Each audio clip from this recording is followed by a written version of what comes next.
Olá! Quer saber mais sobre pós-graduação? Então fica nesse vídeo até o final, se inscreve no canal, curte e compartilha para que assim mais pessoas sejam ajudadas.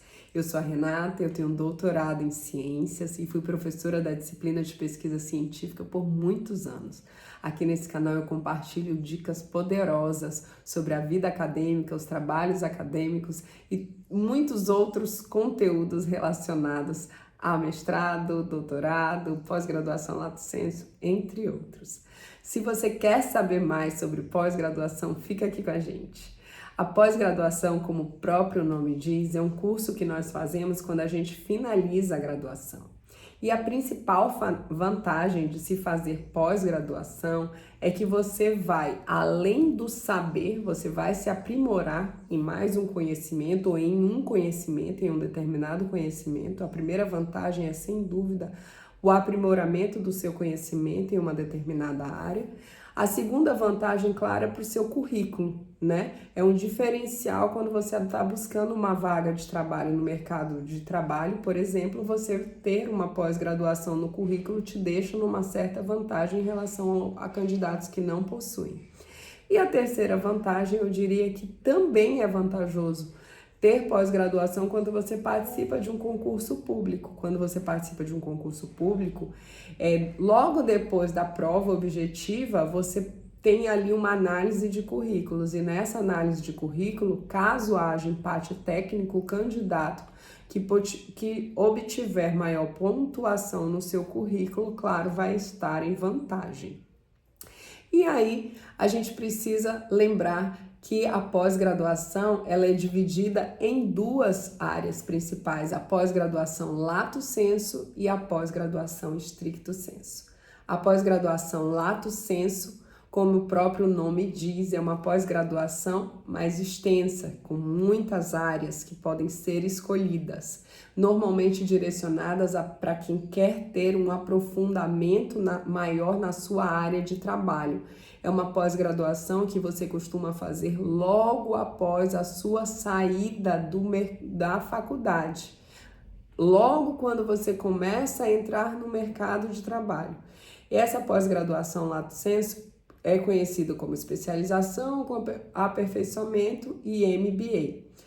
Nesses três tipos de pós-graduação lato sensu, você vai ter ali uma carga horária que vai de 6 meses até 18 meses, né? Então você tem uns cursos que são feitos uma vez por semana, nos fins de semana, ou então são cursos noturnos.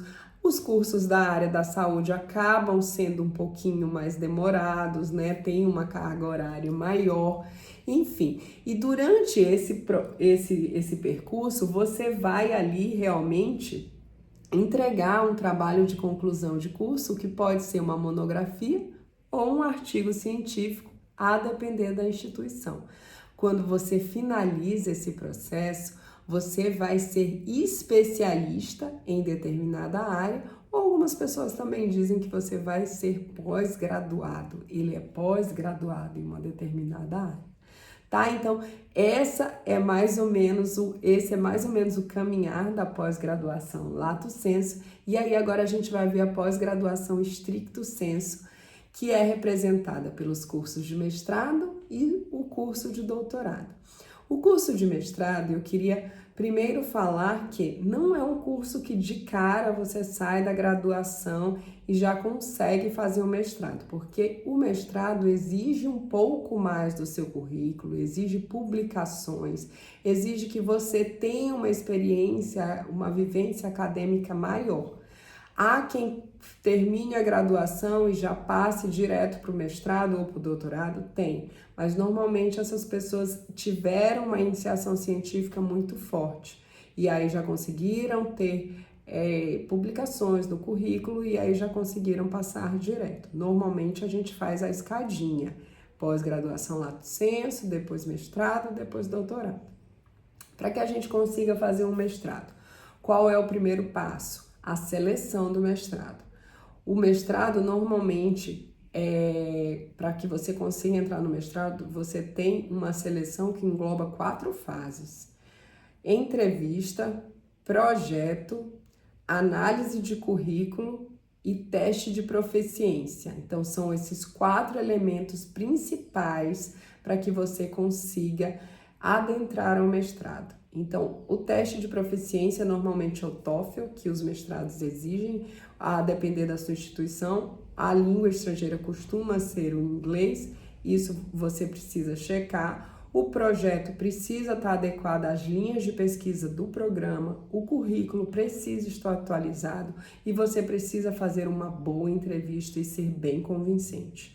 O mestrado vai de 2 a 3 anos, é o período que você tem para defender o seu trabalho, e aí ao final do mestrado você vai entregar a sua dissertação, vai defender a sua dissertação, e além da defesa da dissertação, normalmente você precisa enviar, publicar um artigo científico, talvez não, mas pelo menos elaborar o artigo científico proveniente da dissertação e enviar esse artigo científico para uma revista, e o comprovante desse envio é que vai te dar, pelo menos na minha foi assim, o comprovante desse envio é que vai lá endossar o recebimento do seu diploma.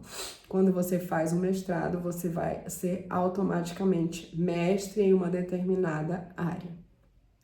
E o último curso, stricto sensu, que nós vamos conversar, é o doutorado. No doutorado, você tem de 2 a 4 anos.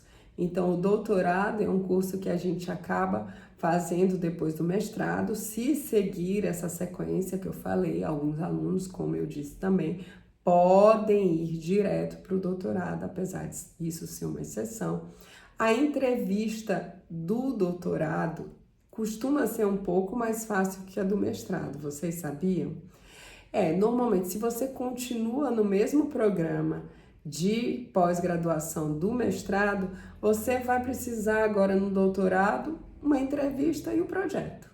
Normalmente isso que acontece, mas você não vai mais ter análise de currículo e você não vai mais ter teste de proficiência, até porque o teste de proficiência, se eu não me engano, tem uma validade de 2 anos. Então, no doutorado acontece isso. É legal que você continue no mesmo programa de pós-graduação para que você não tenha toda essa burocracia da seleção. Desculpa, gente. Toda essa burocracia da seleção, da entrevista, enfim, que isso acaba, devido à ansiedade, atrapalhando muito a gente. Mas se você continuar, é um processo muito mais tranquilo que o mestrado, que é a seleção do mestrado, que é bem mais extensa. Então, no doutorado, você vai ter ali de 3 até 4 anos para defender o seu trabalho, você vai precisar entregar ao final do trabalho uma tese e os artigos científicos provenientes dessa tese. Normalmente você também precisa elaborar e enviar esses artigos científicos e comprovar esse envio para que você assim receba o seu diploma de doutor em uma determinada área. Quando você faz o doutorado, você também acaba aqui no Brasil recebendo uma nomenclatura que a gente costuma falar muito, que é o PhD. O PhD é a sigla em português, né, de Doctor of Philosophy. PH de Philosophy e D de Doctor. Então, traduzindo Doctor of Philosophy, nos Estados Unidos, para quem tem o título de doutor, e a gente acabou pegando essa sigla aqui para o Brasil também e chama de PhD, quem tem doutorado. Então, só recapitulando, é muito vantajoso sim fazer pós-graduação. A pós-graduação te abre muitas portas para o mercado de trabalho. Ela, além de abrir portas para o mercado de trabalho, é um requisito obrigatório para quem quer seguir carreira acadêmica, e eu falo principalmente no sentido de ser um professor, de dar aulas, de dar cursos em instituições de ensino superior. Então, se você pensa em se aprofundar na carreira acadêmica, o mestrado e o doutorado são um caminho. Se você pensa em se aprofundar em alguma área da sua graduação, para se destacar, para ter um currículo de destaque, mas não deseja seguir carreira acadêmica, você faz só a pós-graduação lato sensu. Então, se você gostou desse conteúdo, segue, curte e compartilha para que assim mais pessoas sejam ajudadas.